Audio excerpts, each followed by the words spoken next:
राहुल गांधी नाम तो सुना होगा। गोदी मीडिया के चमचों के बीच बैठकर फेकू अंकल ने एक बयान दिया था कि कौन राहुल, और बस फिर क्या था, लगे गोदी मीडिया के चरण चुंबक हंसने।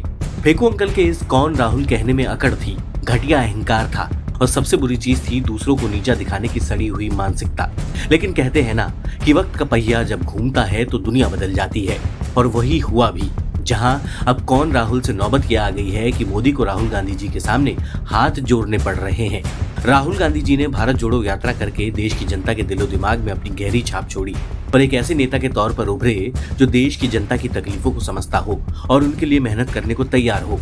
भाजपा ने बीते कई सालों से लगातार राहुल गांधी जी के बारे में एक घटिया नफरती कैंपेन चलाकर उनकी छवि धूमिल की है, लेकिन आखिरकार देश की जनता के सामने सच आ ही गया है कि भाजपा किस घटिया स्तर पर जाकर अपनी राजनीति करती है। आज राहुल गांधी लोकसभा में विपक्ष के नेता हैं और आंखों में आंखें डालकर फेकू और पक्षपाती स्पीकर बिरला से सवाल पूछ रहे हैं। Speaker sir, the question is not how efficiently the house is run. The question is how much of India's voice is being allowed to be heard in this country.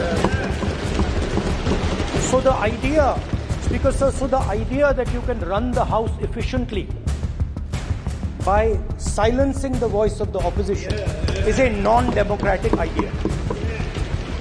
And this election has shown that the people of India expect the opposition to defend the constitution, the संविधान of this country.